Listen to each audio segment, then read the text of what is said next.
Imagine your doctor telling you the best way to fight a deadly plague is to carry around sweet-smelling flowers, or that the cure for a common cold is to literally drain blood out of your body. Sounds crazy, right? Well, for the better part of 500 years, from the Middle Ages all the way through the Renaissance, that was medicine. So today we're going to dive into not just what people believed, but the powerful forces that kept these strange ideas alive for so long, even when brilliant new discoveries started popping up. Yeah, it's so easy for us to look back and just laugh at these ideas, to think they were just foolish. But they were actually part of a really complex system that, believe it or not, made perfect sense to people at the time. So how did we get from a world of astrology and bodily humors to one of anatomy and circulation? And maybe the more important question is, why on earth did that journey take so incredibly long? All right, so here's how we're going to break it down. First, we'll step right into the world of medieval medicine to really understand its core beliefs. Then, we'll meet the rebels, the people who actually dared to question the authorities. After that, we'll look at the single biggest breakthrough that changed everything, in theory. And finally, we'll get to the most surprising part, the truth about how little all this new science actually changed daily life for centuries. Okay, so to really wrap our heads around this era, we have to start with the one idea that completely dominated all medical thinking for over 1,000 years. It's a concept that shaped everything, from what you ate to how you were diagnosed. I'm talking about the four humors. So here's the basic idea. Your health was all about a delicate balancing act. Your body had four main liquids, or humors: blood, phlegm, yellow bile, and black bile. If you had too much phlegm, you had a cold. Too much black bile, you were feeling depressed. Every single illness, from a cough to a fever, was traced back to these four fluids being out of whack. A doctor's job wasn't to kill germs. They didn't even know germs existed. It was just to get your body back in balance. But here's the thing. The four humors theory wasn't some standalone idea. Nope, it was woven into this much bigger web of belief. People thought your illness might be a punishment from God, or maybe it was just because the stars were aligned the wrong way. And a super popular idea was something called miasma, the belief that disease was literally carried in bad-smelling, corrupt air. All of these ideas could exist at the same time, no problem. And this is why these ideas were basically set in stone. The theories from ancient doctors like Galen, who was the big champion of the four humors, weren't just medical ideas. They were officially approved by the church. So to question Galen wasn't just bad medicine, it was like questioning the entire established order of the world. The church controlled the universities, making sure this was the only kind of medicine anyone learned for centuries. So if you believe an imbalance is making you sick, how do you fix it? Well, the cures actually make a strange kind of sense within that system. You could use certain herbs to counteract a humor you had too much of, or you could try to get the excess stuff out directly, which is where bloodletting and purging come in. And of course, if you thought the cause was supernatural, the treatment was too: prayer and repentance. For centuries, this was the unquestionable truth. But then, the Renaissance happens. It's this period of explosive change, and you start to see a few really brave people trusting their own eyes over the words in ancient books. And this, right here, is where the first real cracks in that old foundation start to show. And you know what was a huge game changer? Technology. The invention of the printing press around 1440 meant that new, rebellious ideas could be copied and spread with a speed that was just unimaginable before. This is what paved the way for thinkers like Vesalius at Harvey to get their revolutionary work out there for everyone to see. Okay, let's talk about Andreas Vesalius, because this guy is an absolute giant in this story. He did something that sounds simple to us but was totally radical back then. He performed his own human dissections. And by doing that, he found that Galen, the ultimate authority for over 1,000 years, had made hundreds of mistakes. And why? Because Galen's human anatomy was based on dissecting animals. We're talking pigs and apes. Vesalius's book, filled with these unbelievably detailed drawings, showed the world what a human body actually looked like on the inside for the very first time. So while Vesalius was rewriting the textbooks, you had guys like Amboros Paré making these incredible, life-saving breakthroughs right there on the battlefield. Now, he was a barber surgeon, which meant he was seen more like a tradesman than some fancy physician. But this guy developed new ways to treat gunshot wounds, and, this is huge, he started using silk threads called ligatures to tie off arteries and stop bleeding during amputations. This was a massive practical leap forward for surgery. So, these advances in anatomy and surgery were a big deal, no doubt. But the real knockout punch to the old system came from finally understanding one of the body's most basic functions: how blood actually moves around. I mean, just look at the difference here. It's absolutely night and day. For centuries, everybody followed Galen and believed that the liver was constantly making new blood and the body just burned it up like fuel. But in 1628, a man named William Harvey proved this was completely, totally wrong. Through years of careful experiments, he showed that the heart is a pump and that the same blood is constantly circulating around the body in a closed loop. This one discovery just demolished a pillar of medicine that had stood for 1,500 years. Just gone. So, we've got a new, accurate map of the human body. We finally understand how blood works. You'd think, great, problem solved, medicine is fixed, right? Well, not so fast. This brings us to the most surprising part of the whole story, the massive, massive gap between all this new knowledge and what actually happened in real life. See, Harvey's work was genius, but it had one huge problem. It didn't offer any new cures. Knowing how blood moved around didn't tell you what actually caused disease, and it didn't give doctors anything new to replace the four humors with. So for the average person who was sick and looking for a doctor, pretty much nothing changed. Bloodletting was still a go-to treatment for a long, long time. And if you want proof, just look at how people dealt with two of the biggest plagues in history, separated by more than 300 years. First, you have the Black Death in 1348. Then, the Great Plague of London in 1665. This is after all those big discoveries by Vesalius and Harvey. And what did people think caused it?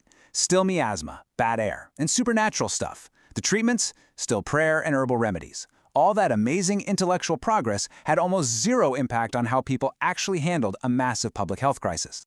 And get this, some of the official responses were so backwards they actually made things worse.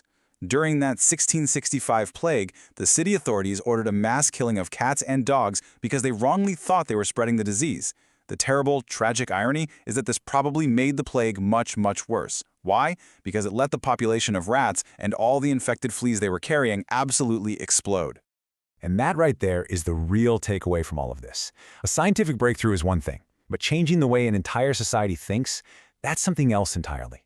It takes a very, very long time for brand new ideas to push out centuries of tradition, especially when those new ideas don't offer immediate practical cures. Progress isn't some straight, clean line. It's slow, it's messy, and it's deeply human.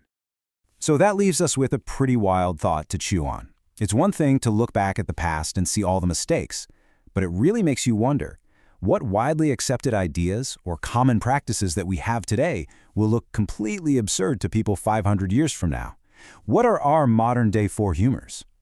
You know, between the years 1700 and 1900, medicine didn't just get a little better, it was completely turned on its head. We're talking about a total reinvention that literally built the foundation for all the health and science we take for granted today. So let's dive into how that incredible transformation actually happened. I want you to really think about that question for a second. Because for hundreds, even thousands of years, this wasn't just a scary thought, it was the terrifying reality. Imagine going to a doctor, desperate for help, and their cure is based on a fundamental misunderstanding of how your body even works. Well, that's exactly where our story begins. All right, so here's our roadmap for this explainer. We're going to start in the age of medical mystery, then we'll uncover the discovery of the real enemy, germs. We'll see how that cleaned up our cities and totally remade surgery, figure out how all this new knowledge spread so fast, and finally land at the dawn of modern medicine as we know it. So, first stop, what was medicine even like before all this change? Well, for centuries, it was really dominated by these ancient, and as we now know, totally incorrect ideas about what makes people sick. The main suspect in just about every doctor's mind was something they called miasma. The idea was pretty simple. Diseases like cholera were caused by bad smells, by poisonous vapors rising up from swamps or rotting garbage. If it smelled bad, it was deadly. So every treatment, every public health decision was based on this completely flawed idea of fighting bad air. But all of that was about to get thrown out the window. The real breakthrough didn't come from looking at the air, but from discovering a hidden world that nobody could even see. Right around the mid-19th century, a seriously radical new idea started bubbling up from the world of scientific research, and it suggested that the true cause of disease wasn't some mysterious vapor, but a living, breathing, and totally invisible enemy. And this is it, the absolute game changer. In 1861, Louis Pasteur published his germ theory. His idea was that tiny little living things, microbes or germs, were the real culprits. They were invading our bodies and causing disease. This was a seismic shift. The enemy wasn't bad air, it was bacteria. Now, Pasteur's theory was the turning point for sure, but he wasn't working in a vacuum. It actually built on earlier breakthroughs, like Edward Jenner's smallpox vaccine way back in 1796, a treatment that worked even though nobody really understood why it worked. Germ theory was the why. And then in the years that followed, guys like Robert Koch took the ball and ran with it, identifying the specific germs that caused killer diseases like anthrax and tuberculosis. So, with this powerful new understanding of germs, the whole focus shifted. The problem wasn't just a sick person anymore. It was the sick, filthy environment they were forced to live in, a problem that the Industrial Revolution made 1,000 times worse. Think about it. Factories pulled millions of people into cities that just weren't built for them. You had families crammed into tiny apartments, no real sanitation systems, and drinking water that was often full of raw sewage. These places were a perfect breeding ground for germs, and it led to these horrifying cholera outbreaks that could wipe out thousands of people in the matter of weeks. The solution had to be just as massive as the problem.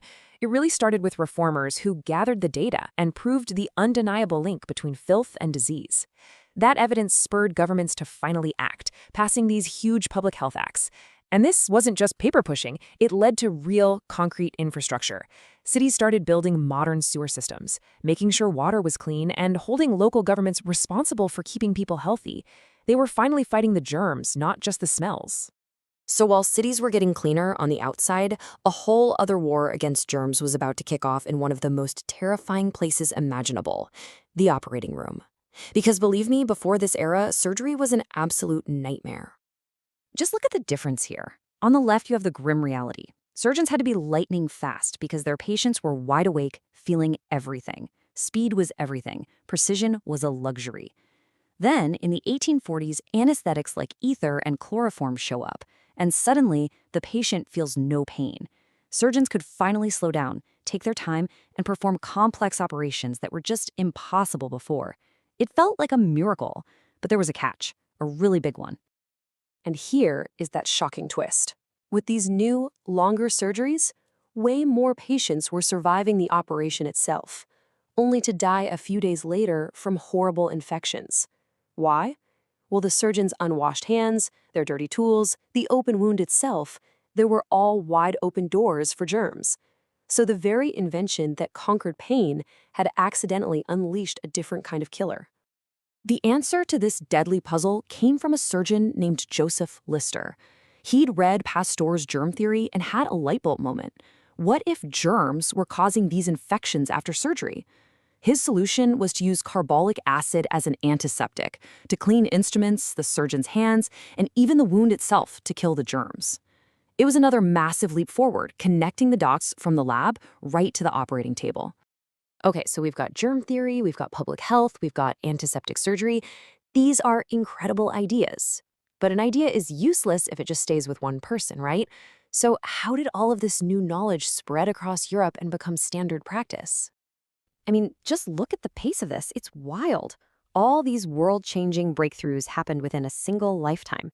You've got anesthetics, then public health laws, then antiseptic surgery. One discovery just tumbled into the next in a few short decades. The speed was just breathtaking. And this incredible speed was possible because of a few key things. First, communication got a major upgrade. With new technologies like the telegraph and railways, a discovery in London could be headline news in Paris in a matter of days, not months. Second, you saw this rise in professionalism. Hospitals were transforming from basic charities run by the church into serious professional centers for science. And finally, you had pioneers like Florence Nightingale who were turning nursing into a respected profession, one that put hygiene and patient care right at the center of the fight against infection. So, by the time 1900 rolls around, the world of medicine is completely unrecognizable from where it was in 1700. A brand new foundation had been laid. But that didn't mean that all the problems were magically solved. This quote really just says it all, doesn't it? This 200-year window wasn't just about a few small improvements. It was the definitive turning point. This is the moment when medicine stopped being about superstition and guesswork and started being about science and evidence. But of course, the story doesn't just end there. Scientific breakthroughs couldn't just erase poverty or fix dangerous working conditions in factories. The truth is, many poor people still couldn't get access to this amazing new medical care. And there was even pushback from the public, who were sometimes suspicious of new government rules, like mandatory vaccinations. The science was being solved, but the social challenges were still huge. And that kind of leaves us with one last thing to think about. They spent decades fighting an invisible enemy they had only just discovered. It makes you wonder, as we face our own modern challenges like antibiotic resistance, new viruses, or even the spread of misinformation, what are the invisible enemies that we're still fighting today? Let's talk about one of the most incredible stories in all of human history, the absolute explosion of medical science. Seriously, what's happened since the year 1900 isn't just progress, it's a full-blown revolution that has completely reshaped our world. Just let that sink in for a minute. For thousands of years, humanity's understanding of health was, well, a pretty slow and often painful crawl. Then, almost overnight, in the grand scheme of things, everything changed. We went from being almost totally at the mercy of disease to fighting back and winning on a scale that would have looked like pure science fiction to our great-grandparents. So, where did this all kick off? Well, it really started with a war against an enemy we couldn't see, an enemy we didn't even know existed for most of our history, the microscopic world of germs. And that was the million-dollar question, wasn't it? For centuries, infections were one of the biggest killers out there. A simple cut could easily become a death sentence. Doctors were basically fighting with their hands tied behind their backs because they had no way of seeing the bacteria that were causing all the damage. But that was all about to change, thanks to one of the biggest game changers in history. Penicillin. This discovery changed literally everything. It was the first true magic bullet, a weapon that could hunt down and kill harmful bacteria inside the body without killing the patient. It's hard to overstate how big a deal this was. Once we figured out how to mass produce it, humanity finally had a real weapon to fight back against our invisible enemies. And that discovery just opened the floodgates. Suddenly, it felt like anything was possible. Soon we had this incredible arsenal of life-saving drugs, insulin to manage diabetes, powerful vaccines that could stop diseases before they even started, chemotherapy to attack cancer, the list goes on and on. The age of pharmaceuticals was officially here. But this revolution wasn't just about finding new drugs, it was also about information. In 1953, we cracked the code of life itself. We figured out the structure of DNA. Unraveling that double helix completely transformed how we understood disease and heredity, and it really paved the way for all the modern biological science we see today, from genetic screening to gene therapy. Okay, so fighting germs with drugs was a huge piece of the puzzle, but it was only half the battle. To really heal the body, we first had to figure out a way to see inside it without, cutting it open. This mission, to see and to mend, became the second major front in this medical revolution. It's the exact same problem, just from a different angle, right? For surgeons, the human body was basically a black box. You often had no idea what was really going on in there until you're in the middle of a very risky operation. They desperately needed a window. And of course, technology gave them one. It started with X-rays back in 1895, which was amazing. We could suddenly see our own bones. But then the pace just exploded. In the 1970s, we got CT scans and MRIs, which gave us these incredibly detailed 3D views of our organs and soft tissues, all without a single cut. And once we could finally see inside the body clearly, we got a whole lot better at fixing it. Surgery went from being this brutal, high-risk ordeal to a precise science. We figured out blood transfusions to make it safer, we developed keyhole and laser surgery to be less invasive, and eventually, we achieved things that once seemed impossible, like organ transplants and surgeries performed by ultra-precise robots. But here's the thing. All these incredible breakthroughs, these miracle drugs and amazing surgeries, what good are they if only the super rich can access them? The next crucial part of the revolution was about making sure these advances reached everyone.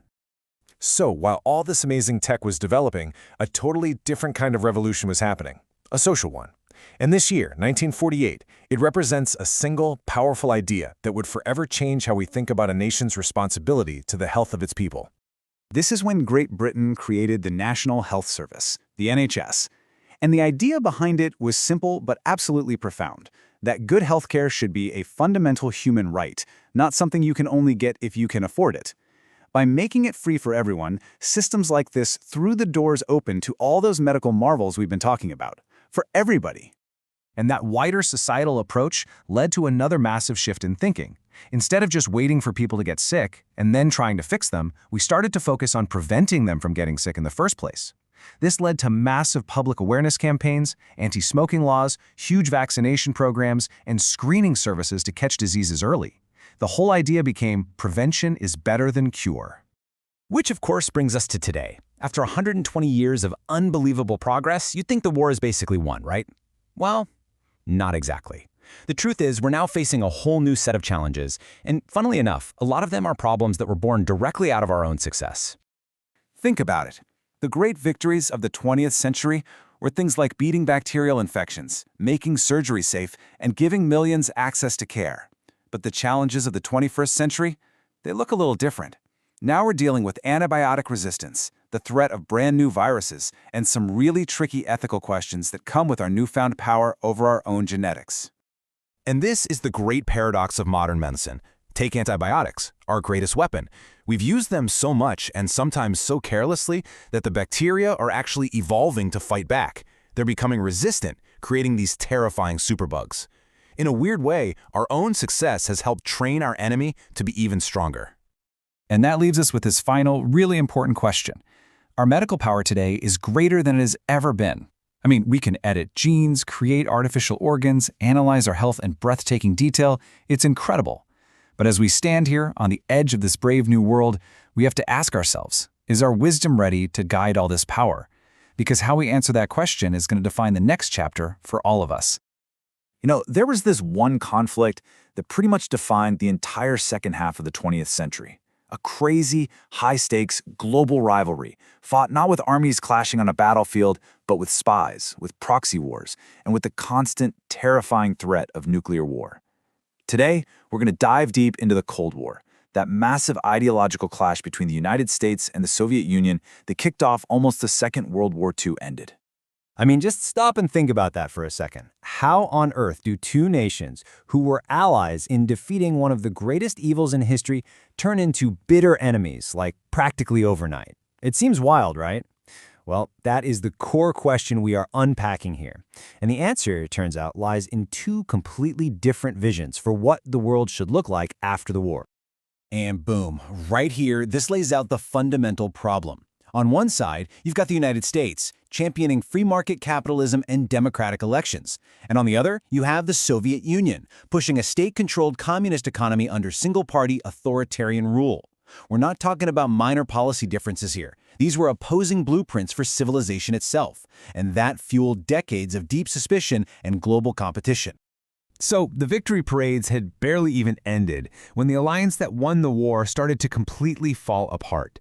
And the irony is, the very conferences that were designed to build a lasting peace were the exact places that revealed these deep, unbridgeable fractures between the world's new superpowers. Okay, so this is really where the trouble began. At these two huge conferences in 1945, Yalta and Potsdam, the Allied leaders all got together to decide the fate of post-war Europe. But instead of finding common ground, it became painfully obvious that they had totally opposite goals, especially when it came to the future of Germany and Poland. And here is the absolute heart of the disagreement.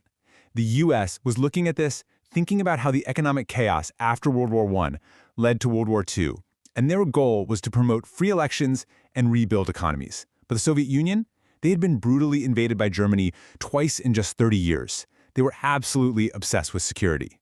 Their goal wasn't recovery. It was creating a buffer zone of communist-controlled states to protect their western border. These two visions just could not coexist.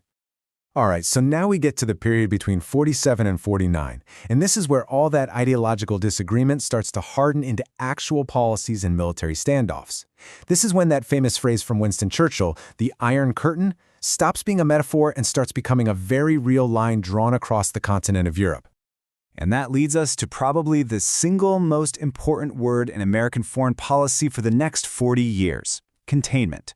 The idea, which was made official by the Truman Doctrine, wasn't necessarily to defeat communism where it already was. No, the goal was to draw a line in the sand and stop it from spreading to any new countries. This one idea would shape almost every major American action for the entire Cold War.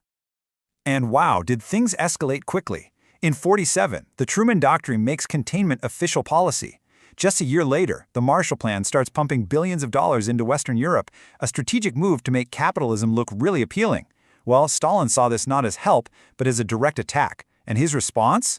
It was dramatic. It was the first major showdown of the Cold War, the Berlin blockade. So Stalin tried to force the Western Allies out of Berlin. He blockaded all the roads, all the railways, all the canals leading into the city. The goal was basically to starve 2 million people into submission. The response from the West, though, was audacious: the Berlin airlift. For nearly a year, American and Allied planes flew in thousands of tons of supplies every single day. It was a massive logistical miracle and a huge symbolic victory. It proved the West wasn't going to back down.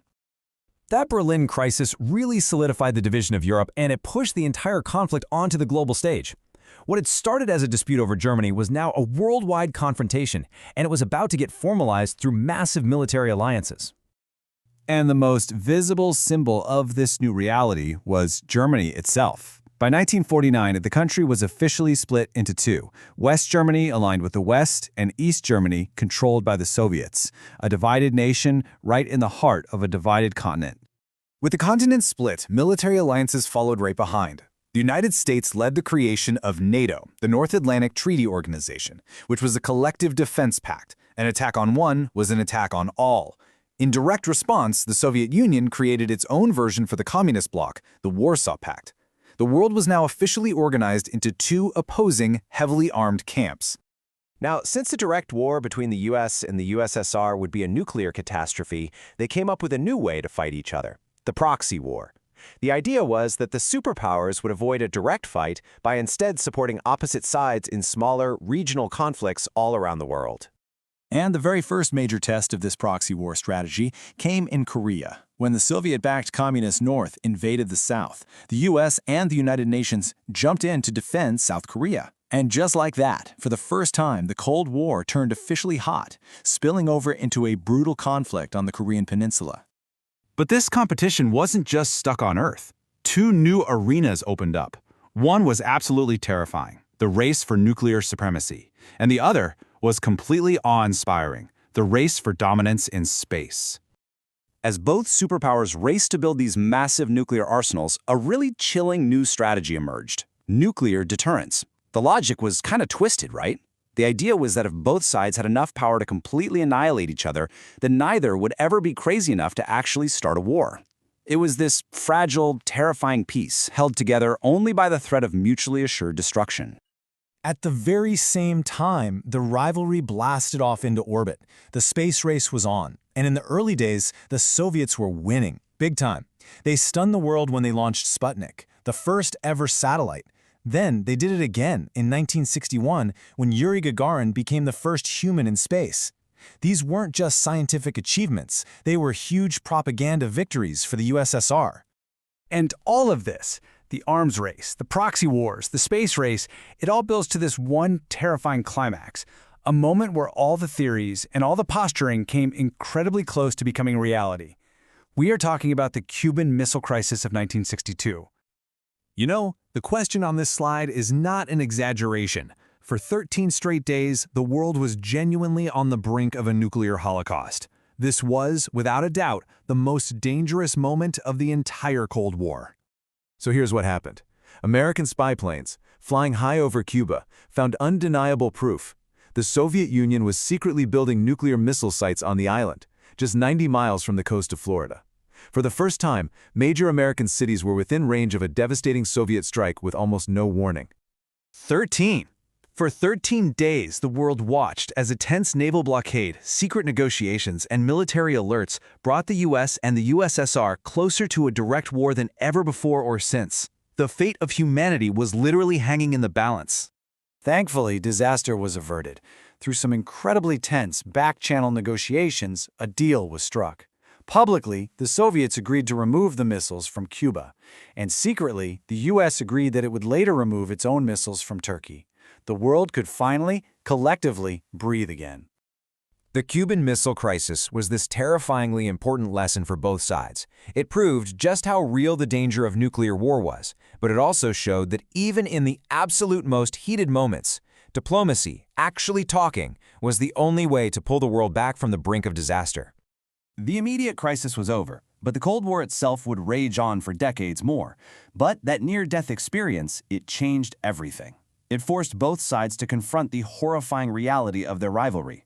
So the question it leaves us with is this: what lessons can we today learn from a moment when humanity stared right into the abyss and thankfully chose to step back? All right, let's get into it. Today we're tackling a massive topic: how a 45-year global standoff, a conflict that brought the world to the brink of nuclear war, didn't end in some giant explosion, but with the shocking and sudden collapse of a superpower. I mean, that really is the central question, isn't it? For almost half a century, the entire world was divided, locked in this incredibly tense stalemate, and then it just stopped. It didn't end with a bang. So how on earth did this monumental conflict just unravel? To really understand how it ended, we have to trace the final chapter. And believe it or not, our story doesn't really start in the 80s. It starts way back in 1962, right after the whole world held its breath during the Cuban Missile Crisis. From there, we'll see this path through a fragile peace, then renewed conflict, deep internal decay, and finally, total breakdown. Okay, so let's set the scene. The year is 1962, and the world has just stepped back from the edge of total annihilation. That Cuban Missile Crisis, man, it was a terrifying wake-up call for everybody. Both the USA and the USSR stared right into the nuclear abyss, and they blinked. The most important takeaway here is that they both realized a direct war was completely unwinnable, and that shared fear created this new, unwritten rule of the game: avoid a direct fight at all costs. So this new sense of caution wasn't just mood, it actually evolved into an official policy during the 1970s. It was a real attempt to actively lower the global temperature. And that policy had a name: détente. It literally means a relaxation of tension. It was this whole era defined by high-stakes diplomacy and a real, genuine effort to get the out-of-control arms race under some kind of control. Now here's where it gets complicated and honestly really interesting. You've got these two completely different faces of the 1970s. On one hand, you have the public face, leaders shaking hands, signing these historic arms control deals like SALT I and SALT II. But behind the scenes, the rivalry was just as fierce as ever. It was just fought indirectly through what we call proxy wars. Basically, backing opposite sides in conflicts all over the world, Vietnam, Africa, the Middle East, to gain influence without ever firing a shot directly at each other. You know, a setup like that, this delicate balance of public handshakes and secret wars, it's just not sustainable. It was only a matter of time before one of those shadow conflicts blew up and shattered the whole illusion of détente. And this was it. The Soviet invasion of Afghanistan in 1979 was the breaking point. From the American perspective, this was a massive, unacceptable act of aggression, and just like that, détente was dead. The U.S. shifted to a much more aggressive, hardline anti-communist policy, and the Cold War was back on with a vengeance. But here's the thing. While all this pressure was ramping up on the world stage, the real story of the 1980s, the one that would change everything, was happening inside the Soviet Union. The whole system was starting to crack from within. The Soviet economy was in deep, deep trouble. I mean, decades of inefficiency had grounded to a halt. But the real anchor dragging the whole thing down was the arms race. Trying to keep up with American military spending was creating this absolutely crushing financial burden that the system just couldn't handle anymore. And when people are struggling economically, they get restless. That's exactly what happened. All across the Eastern European satellite states, people started getting bolder. You had movements like the Solidarity Trade Union in Poland that were directly challenging Soviet control. The whispers for freedom and democracy were getting louder and louder. So, the Soviet leadership is backed into a corner. Their economy is collapsing, people are protesting, they knew they had to do something. And what they did was make one last, desperate gamble that would end up changing the entire world.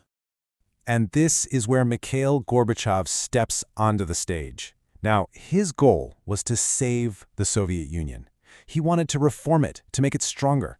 But his plan had this huge, totally unintended consequence. Instead of fixing the system, his reforms actually poured gasoline on the fire, accelerating the very movements that were about to tear it all down. His first big policy was called perestroika, which means economic restructuring. The idea was to introduce some market-style changes to try and wake up the stagnant state-run economy. His second policy, and this was the really explosive one, was glasnost, or political openness. He thought if he allowed a little more free speech and transparency, it would help root out corruption and make things run better. He was trying to open a valve to release a little bit of pressure, but instead, he unleashed a flood. And that flood of openness directly empowered these massive popular movements all across Eastern Europe. You can see it right here in the source material. Mass protests erupting everywhere. The very reforms meant to save communism were now the very thing that was actively destroying it. And then everything just happened at once. The speed was just breathtaking. In 1989, one communist government after another just collapsed. Then, in November of that year, the ultimate symbol of the Cold War, the Berlin Wall, comes down. And just 2 years later, the Soviet Union itself was gone. I mean, you really can't overstate the symbolism of the Berlin Wall. For decades, it was the physical, concrete line dividing two worlds. So when it fell, it wasn't just a political event. It was this powerful, emotional moment that the entire world watched. It meant the old rules were gone, the game was finally over. And that brings us to the final date on our timeline, the end of the line. By 1991, the center just couldn't hold anymore. The Soviet Union was formally dissolved, officially bringing the 45-year Cold War to an end. So when all the dust settled, what did the world look like? Well, it was fundamentally reshaped. That central rivalry that had defined global politics for generations was just gone. The entire communist bloc collapsed. Decades of this intense global tension just evaporated. Which leaves us with one last, and I think really crucial question to think about. The Cold War itself, the Soviet Union versus the United States, that's history. But when you look at the world today, you have to ask yourself, did that underlying rivalry really go away, or did it just change its clothes? All right, let's talk about one of the most fascinating and honestly dramatic paradoxes in modern history, the Weimar Republic. Now, this was Germany's very first attempt at democracy, literally born from the ashes of World War I. And its first decade? Wow. It was a roller coaster of chaos and crisis. But also, surprisingly, a brief, glittering moment of recovery that really did change the world. So, that brings us to the core puzzle, right? The big question we're tackling here. I mean, this new republic was born into a perfect storm. We're talking defeat, national humiliation, and total economic collapse. The real question isn't just how it succeeded, but how on earth did this fragile new democracy even survive its first few years? So, where does this story begin? Well, you have to go right back to the end of World War I. Germany has lost the war, the old system has collapsed, and this brand new government is immediately handed a task that seems, well, completely impossible. And man, did it happen fast. Think about it. In 1918, the Kaiser, the German emperor, is gone. He abdicates. And just like that, the Weimar Republic is declared. But they barely had a moment to breathe. Before they could even find their footing, just a year later, they were forced to sign the absolutely devastating Treaty of Versailles. And that treaty, it would cast this long, dark shadow over everything that came next. And you really have to try and understand the psychological blow here. The treaty had all these harsh terms, but there was one part that just cut deeper than anything else, the war guilt clause. It literally forced Germany to accept 100% of the blame for starting the war. Can you imagine? This created this deep, bitter resentment that just poisoned the political air from day one. So let's break it down. You can see the full weight of what they were dealing with. They lost huge chunks of valuable industrial land. They were saddled with these insane debt payments called reparations. Their military was basically dismantled. And on top of all that, they had to swallow that humiliating war guilt. I mean, talk about a shaky foundation to build a new democracy on. So it's really no surprise what happened next, right? This impossible start led directly to a period of absolute chaos. The new government was getting attacked from all sides, and the economy was in a complete freefall. And this just put the new democratic government in a totally impossible spot. They were stuck right in the middle, literally fighting for survival. You had the extreme left, groups like the Spartacists, trying to launch a full-blown communist revolution. At the exact same time, you had the extreme right trying to stage a coup, overthrow the whole republic, and bring back the monarchy. It was a battle on two fronts. And as you can see from this source material here, the result was constant political violence. We're not just talking about arguments. We're talking about assassinations, attempted coups, and governments that were constantly changing. It created this deep, pervasive instability. Seriously, the very idea of democracy was under attack every single day. And just when you thought it couldn't get any worse, then came 1923. If there was ever a year that was absolute rock bottom for the Weimar Republic, This was it. This was the year the economic crisis didn't just get bad, it exploded. And that crisis had a name: hyperinflation. It's a monster of a concept. To put it simply, the German money became completely and utterly worthless. Prices spiraled so out of control that a simple loaf of bread could cost you billions of marks. Think about that. People's entire life savings, everything they'd worked for, was wiped out. Gone. Literally overnight. So you're probably asking, how does something like that even happen? Well, it was a disastrous chain reaction like a row of dominoes falling. First, Germany couldn't make its reparation payments. So what happened? French and Belgian troops marched in and occupied their industrial heartland, the Ruhr. In response, German workers there went on a massive strike. And here's the final fatal mistake. The government started printing money, trillions of marks, to pay the striking workers. The result? The currency just collapsed. But, and this is what makes this story so incredible, right at the moment when everything looked completely hopeless, the Republic stages this remarkable comeback. The period that follows is often called the Golden Years. From about 1924 to 1929, this amazing turnaround was largely engineered by one man, a statesman named Gustav Stresemann. His policies literally pulled the country back from the brink of total collapse and ushered in this brief, shining era of peace, prosperity, and relative stability. And he did it step by step. It was a masterclass in crisis management. First, he tackled hyperinflation head-on by introducing a brand new, stable currency, the Rentenmark. Then he negotiated something called the Dawes Plan, which restructured those crippling reparations and, this is so important, secured huge loans from the US to get the economy back on its feet. And once the economy started to stabilize, the diplomatic wins followed. Things like the Locarno Treaties and Germany finally being admitted into the League of Nations. It was like Germany was being welcomed back into the world. And you know what happens when you get a little bit of stability? Something else gets unleashed. In this case, it was an incredible burst of creativity. It wasn't just the politics and the economy that were recovering. German culture absolutely exploded. Seriously, for a few short years, Weimar Germany became the cultural hotspot of the world. This was the era of rebellious, experimental art, the revolutionary Bauhaus school of architecture, and that dark, brilliant cinema that would go on to influence filmmakers for generations to come.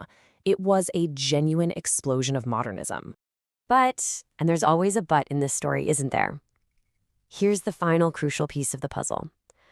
For all the glitter and excitement of this golden age, the foundation it was all built on was dangerously fragile. Yeah, the prosperity was real, but it was like a thin layer of gold paint covering up some really deep cracks. There were major issues that had never actually been solved. The Republic's long-term survival was anything but guaranteed.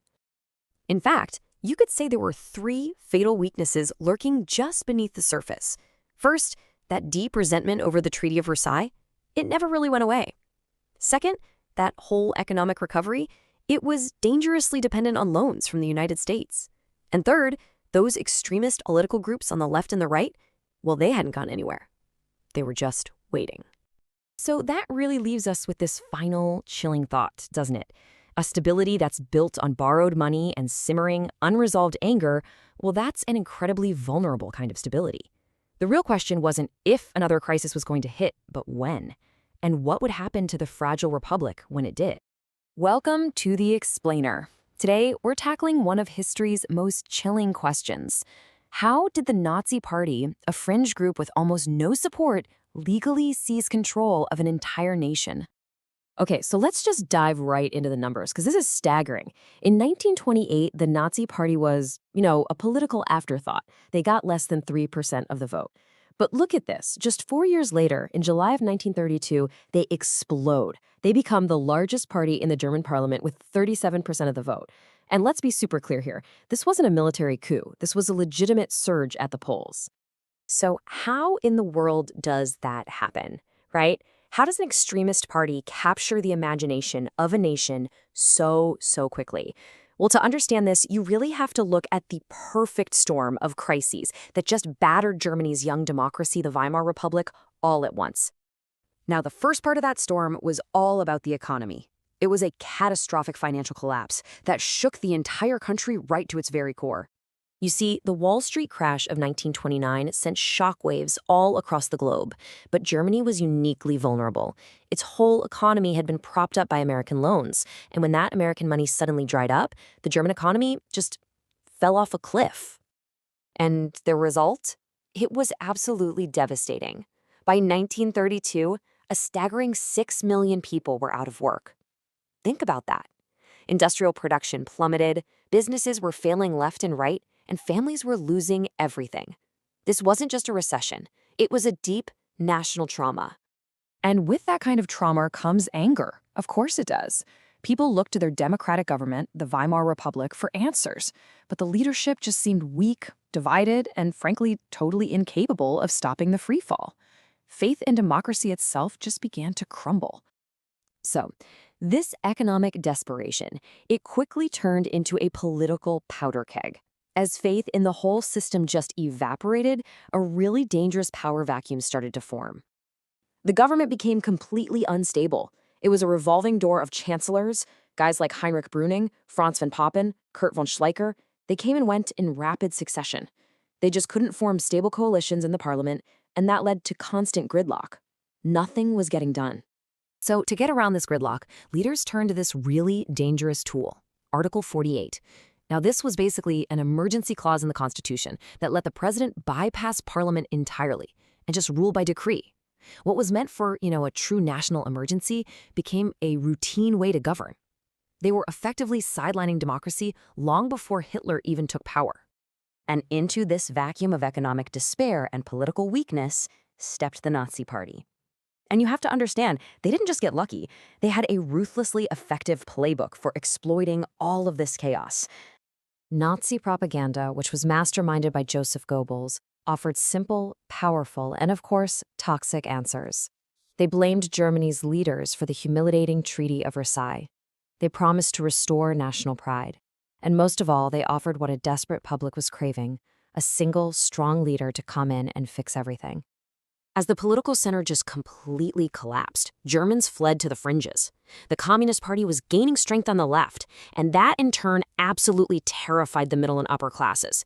It pushed many of them right towards the Nazis, who promised to be a firewall against a communist revolution. And the Nazi message wasn't just delivered in speeches. Oh no. It was backed up by brutal physical force. Their paramilitary wing, the SA or stormtroopers, they waged violent street battles, they intimidated voters, and they silenced political opponents. They created an atmosphere of chaos that only they promised they could solve. And this whole strategy, it was ruthlessly effective. Through these massive rallies, posters, and Hitler's really charismatic speeches, the Nazis built a surprisingly broad coalition. I mean, their appeal cut right across society. They attracted the frightened middle class who were scared of losing their status, disillusioned workers who felt abandoned by the left, and idealistic young people who were just craving a sense of purpose and national belonging. So here's the crucial point. Despite their massive popularity, the Nazis never actually won an outright majority to take power on their own. They didn't have to. In the end, power was handed to them by a small group of men who made a final, fatal miscalculation. Germany's traditional conservative establishment, we're talking powerful industrialists, aristocrats, military leaders, they were terrified. But their biggest fear wasn't Hitler. It was a communist takeover. And they decided they needed a strong, authoritarian government to stop it at all costs. So they looked at Hitler, this passionate but, seemingly unsophisticated rabble-rouser, and they thought they saw a pawn. Their plan was simple. Make him chancellor, surround it with their own people in the cabinet, and then just use his popular support to achieve their own goals. They were absolutely convinced they could control him. And so, they pressured the aging president Paul von Hindenburg, and he finally gave in. On January 30th, 1933, Adolf Hitler was legally and constitutionally appointed Chancellor of Germany. With that single, fateful act, the Weimar Republic was effectively dead. At the end of the day, it wasn't one single thing. It was this terrifying chain reaction. A devastating economic crisis shattered faith in the democratic system. A paralyzed government failed to respond. A radical party offered easy answers and scapegoats. And finally, a political backroom deal born of fear and arrogance just opened the door. And all of this leaves us with a haunting question. one that really echoes far beyond the 1930s. When we're faced with a perfect storm of crises, economic, political, social, how fragile are the democratic systems that we all rely on? It's a question that remains just as relevant today. So how does a modern democracy actually die? It's a heavy question, right? Well, in this explainer, we're going to dig into the source material that shows exactly how Germany went from a republic to a full-blown dictatorship, and all in just 6 short years between 1933 and 1939. 6 years. I mean, think about that. It sounds almost impossible, doesn't it? For a democracy with a constitution and courts and elections to just collapse into a dictatorship. That's the big question we're tackling here. How on earth did it happen? We're going to follow the breadcrumbs, step by step.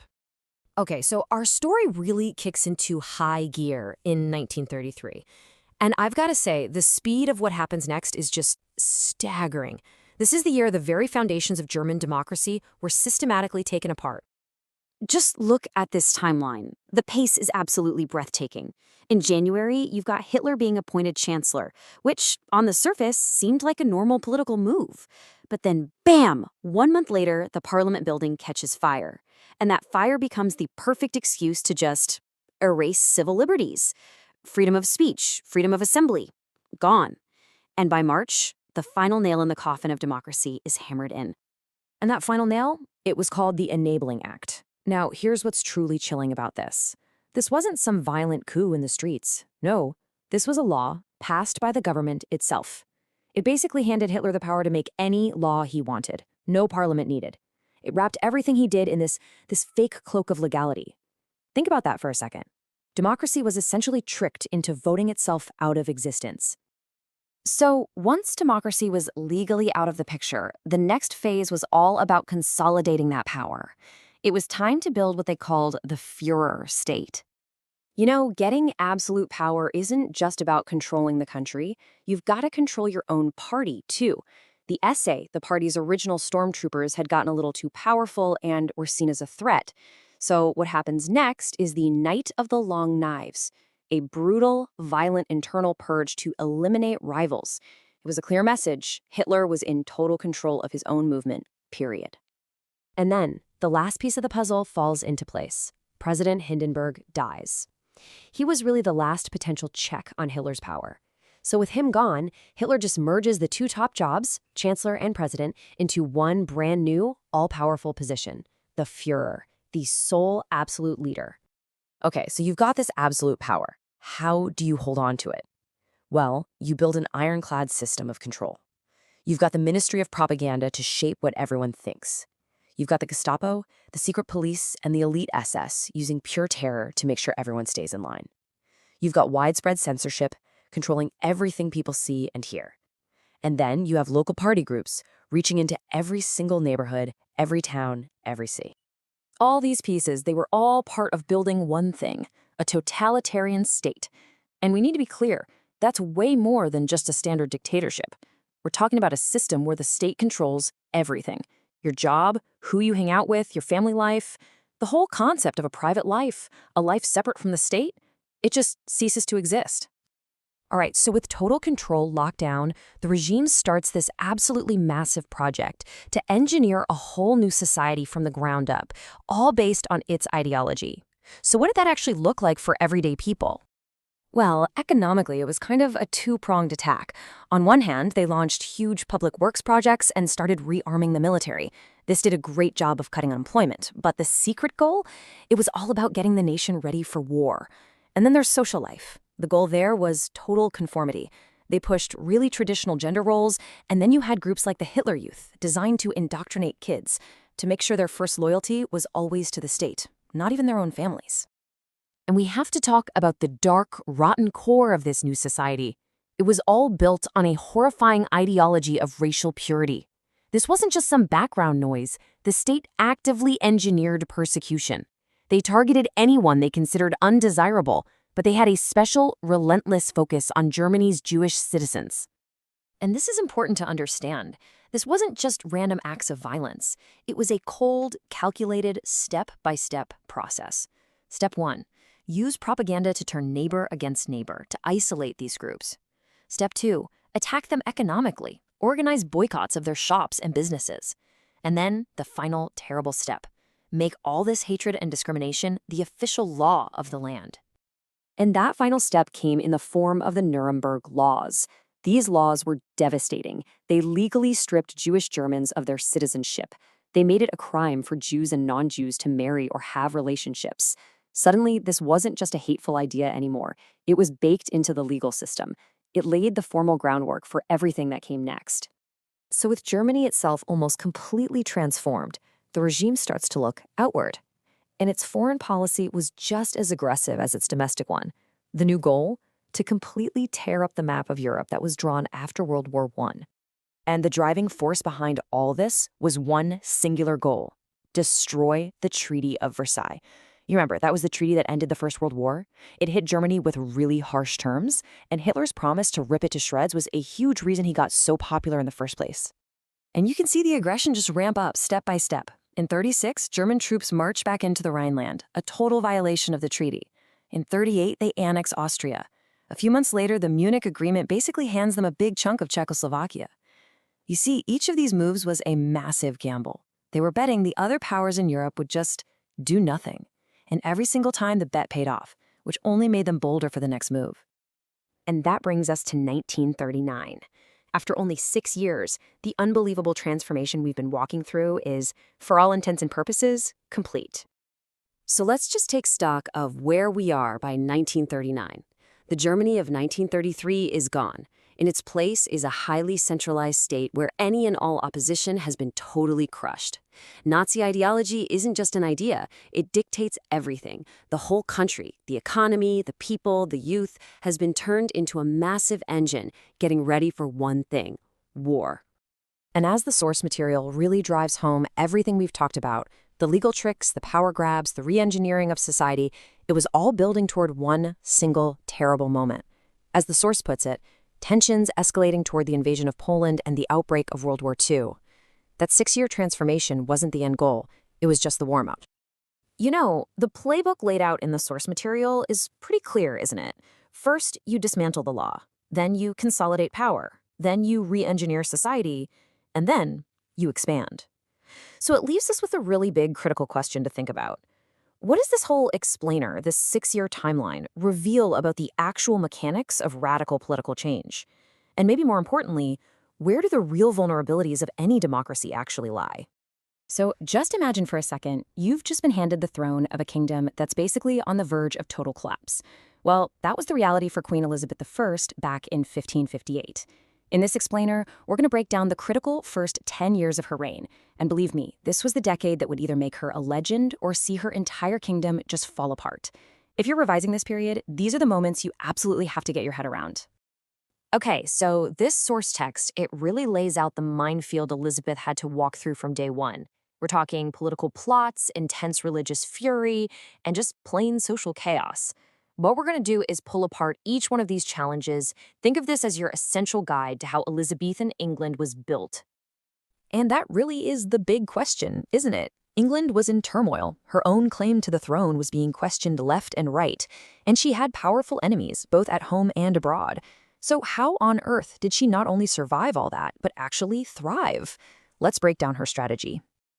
Right. Here's our game plan. We'll kick off with the divided kingdom she inherited. Then we'll dive into her brilliant religious settlement. We'll look at all the plots against her, touch on the social crisis of poverty, and then we'll wrap it all up with a neat summary of how she pulled it all together. First up, what was the situation in 1558? You know, when Elizabeth became queen, she didn't just inherit some powerful, united nation. Nope, she inherited a complete and utter mess. You really have to remember what had just happened. Her brother, Edward, he pushed England hard towards Protestantism. Then her sister, Mary, came in and dragged it pretty violently back to Catholicism. This religious whiplash left the country like a tinderbox ready to explode. For Elizabeth, this wasn't some abstract debate. It was a direct threat to her crown and, frankly, the stability of the entire kingdom.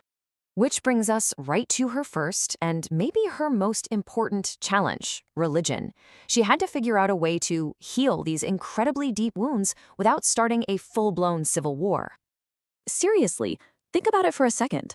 How do you please two groups who believe the other is going to hell? Well, the simple answer is you can't. So Elizabeth didn't even try to please everyone. Instead, she went for a compromise. And here is the key term you absolutely 100% need to know: the Elizabethan religious settlement of 1559. Now, this wasn't about creating the perfect church for one side. It was about creating a workable one for the whole nation. It was a masterpiece of political calculation, what we call a middle way.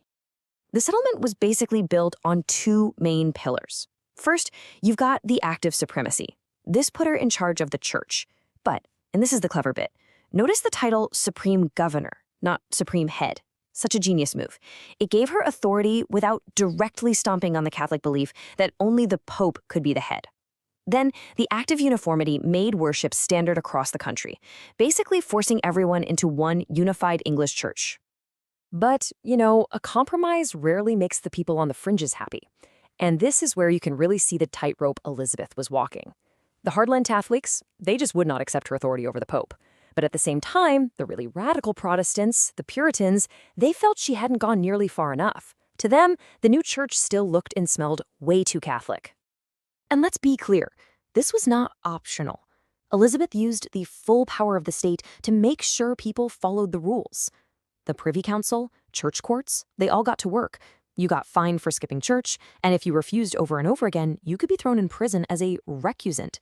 The message was pretty simple. This is the law, and I'm in charge.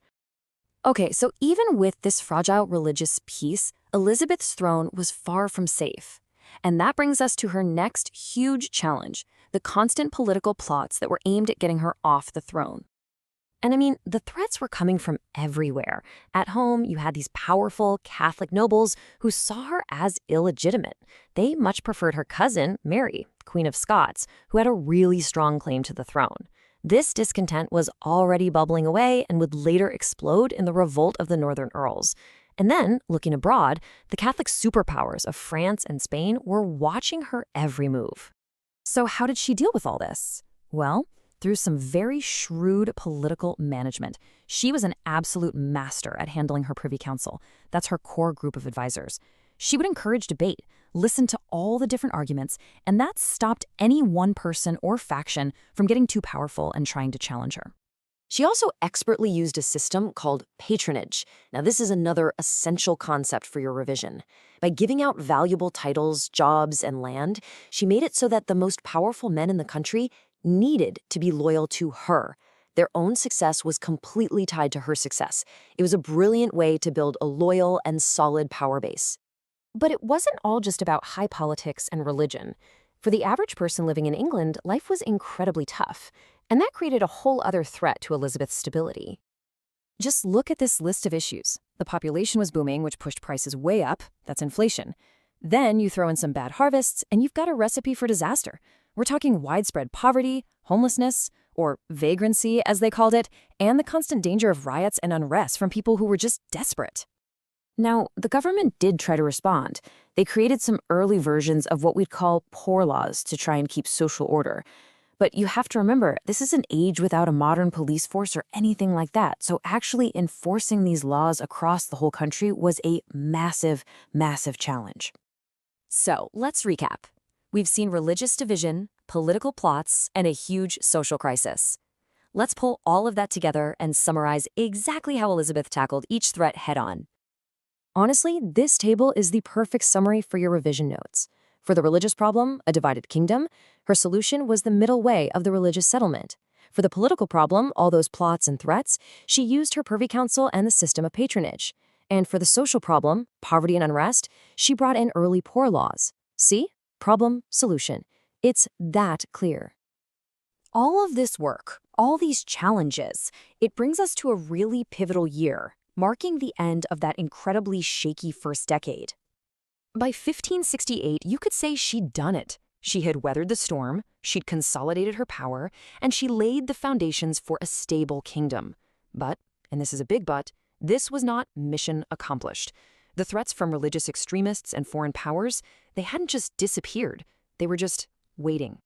And that leaves us with one final thought to chew on. She created stability, there's no doubt about that. But was her famous middle way a true long-term solution? Or did it just paper over the cracks, delaying the inevitable conflicts like the rise of the Puritans and the eventual war with Spain? Now that is something to think about. Today, we're diving into one of history's most iconic monarchs, Queen Elizabeth I, and a decade of crisis that honestly could have cost her everything. We're going to see how she didn't just survive, but literally forged her crown in the fire of rebellion and conspiracy. So just imagine for a second, you've just inherited the throne, but you are surrounded by enemies. Some are in your own court, others are powerful nations just waiting for you to fail. How do you possibly hold on to power? Well, for the young Queen Elizabeth, this wasn't just some thought experiment. It was her daily reality. So to really get how she did it, we've got to start with the threats that were trying to break her. This was, you could say, her crucible decade.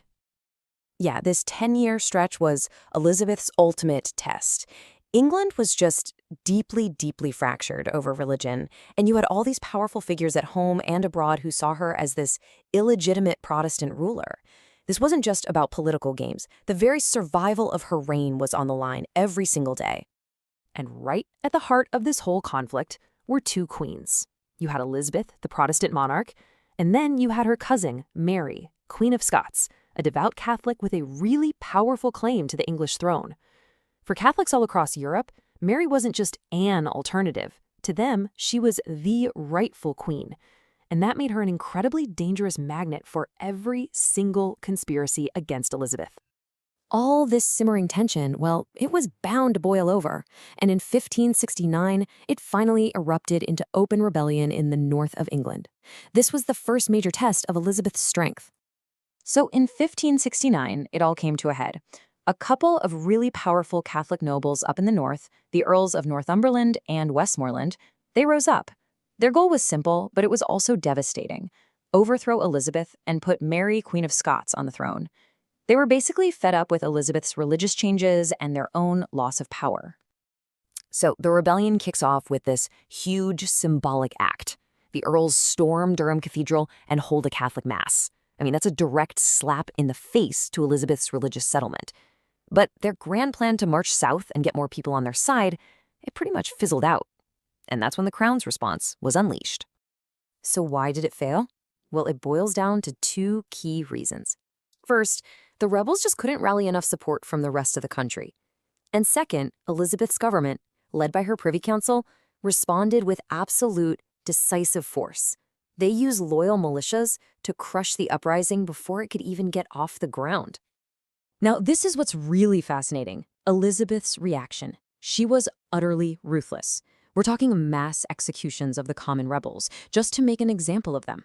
The leaders who survived, they were forced into exile, and all of their huge estates were confiscated by the Crown. The message was crystal clear: you commit treason, and you will be met with overwhelming and terrifying force. Okay, so putting down a rebellion at home was one thing, but the next threat was way more insidious, and it pulled in some of Europe's biggest superpowers. Yep. Just 2 years later, we get the Rodolphi plot. And this wasn't just a few angry nobles. Oh no, this was a full-blown international conspiracy, orchestrated by Catholics abroad with the backing of the Pope and, this is the big one, King Philip II of Spain. And their goal? Nothing less than the assassination of the Queen. Let's just break down how absolutely terrifying this plan was. Step 1, kill Queen Elizabeth. Step 2, launch a full-scale Spanish invasion of England. Step 3, put Mary, Queen of Scots, on the throne. This was an existential threat to Elizabeth, to Protestantism, to the entire English state.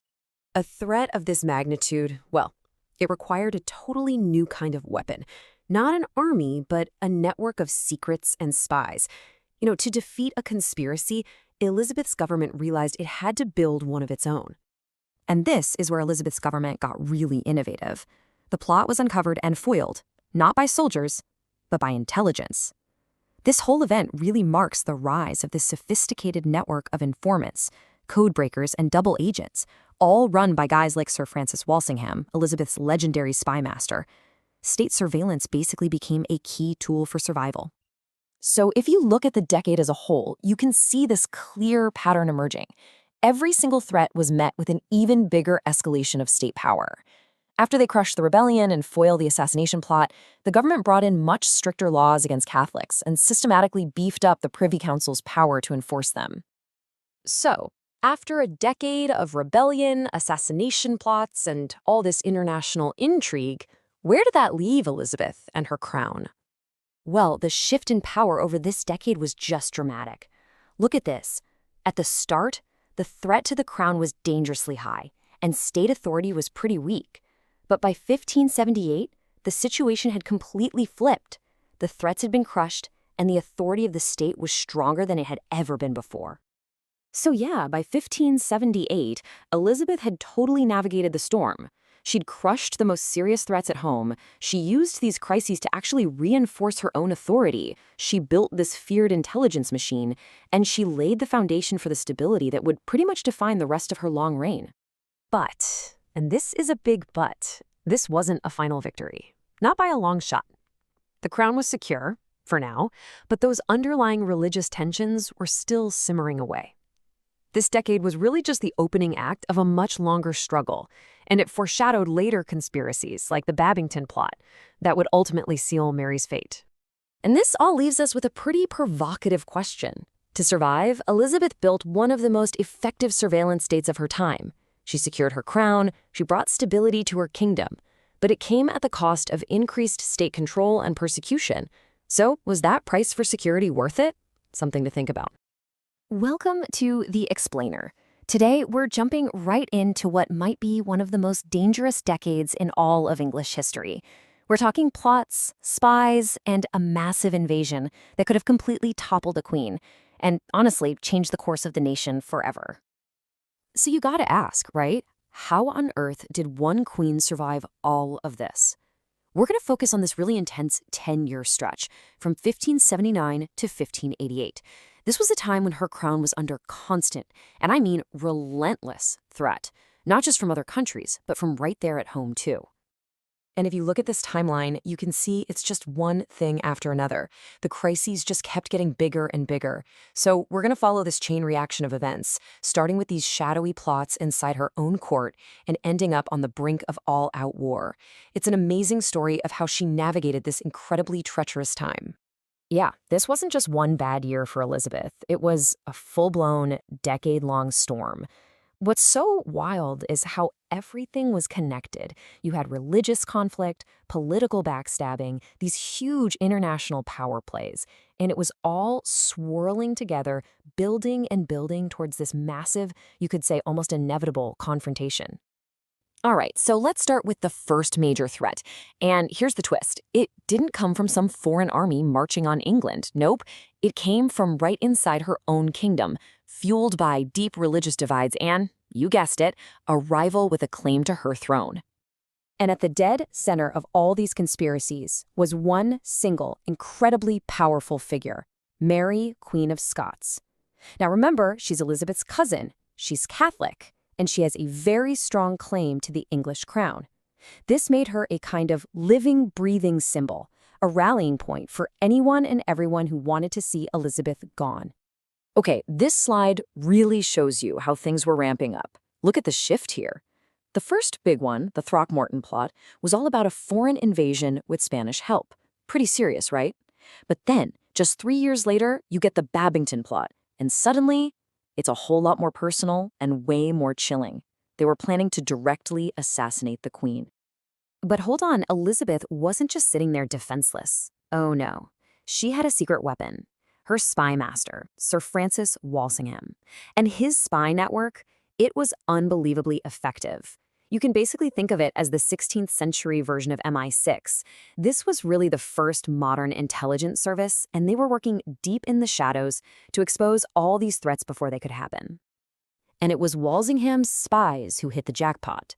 They intercepted letters that sealed Mary's fate, providing the cold, hard proof of her involvement in the Babington plot. For Elizabeth, this was it. The execution in 1587 must have been a grim moment, but in her eyes, it was a necessary one. She had to remove that central figure of Catholic rebellion from the board. So with Mary gone, you'd think things would calm down, right? Well, not exactly. The primary internal threat was gone, but the danger didn't just disappear. It shifted. All those international tensions that had been simmering under the surface for years, they finally boiled over, leading to an even bigger threat, this time from across the sea. See, the conflict with Spain wasn't just a simple land grab. It was much deeper than that, almost a clash of civilizations. You had Protestant England actively helping out the Dutch rebels who were fighting against Catholic Spanish rule. So when you mix that kind of religious fire with high-stakes geopolitics, yeah, a direct showdown was pretty much inevitable. And let's be clear about the goal of Spain's king, Philip II. It was absolute. He wasn't just trying to win a battle. No, this was a crusade in his eyes. He wanted to completely extinguish English Protestantism and, of course, get Elizabeth off the throne for good. So in 1588, Philip decides to go all in. He unleashes his ultimate weapon to make this happen. He pulls together the largest, most powerful fleet Europe had ever seen and sends it straight for England. This, of course, was the legendary Spanish Armada. I mean, just picture this, an intimidating force of 130 massive ships, absolutely packed with soldiers. At the time, this was considered the most powerful naval force on the planet. For England, looking out at the Channel, this was nothing less than an existential threat. And what's so fascinating here is the clash of styles. It's like a heavyweight boxer versus a nimble martial artist. The Spanish were all about brute force, huge, powerful ships designed to get up close and board the enemy. The English, on the other hand, went for strategic agility. Their ships were smaller, faster, and built to hit and run with long-range cannons. So how did the underdog pull it off? This slide breaks down their brilliant three-part plan. First, they just harassed the Armada all the way up the English Channel, using those faster ships to peck away at the giant formation. Then came the genius move. They sent unmanned burning ships, fire ships, drifting into the Spanish fleet in the middle of the night. It caused absolute chaos. And finally, well, Mother Nature stepped in. A massive storm, which the English called the Protestant wind, seeing it as a sign from God, completely scattered and wrecked what was left of the Armada as it tried to get home. So the defeat of the Armada, wow. This was so much more than just a military victory. It was a massive psychological and political turning point, not just for Queen Elizabeth, but for the entire English nation. So, what are the big takeaways? What's the legacy? Well, by the end of this incredibly dangerous decade, Elizabeth hadn't just survived, she'd triumphed. Her throne was secure, England's Protestant identity was stronger than ever, and the nation basically announced to the world, hey, we're here, as a major new naval power. But, victory at sea doesn't magically fix everything back home. The reality was, the 1580s were still a time of really severe economic and social stress. Widespread poverty, crazy inflation, these were huge problems that were still challenging the stability of the kingdom on a daily basis. And that really leaves us with this final, lingering question. Okay, the Armada was defeated. Elizabeth's throne was safe from the greatest foreign threat she would ever face. But what about everything else? Those deep-seated religious and domestic tensions that had fueled all those plots in the first place? Well, they were still there, simmering just below the surface. So the immediate danger was over, but the future of England, that was still very far from certain.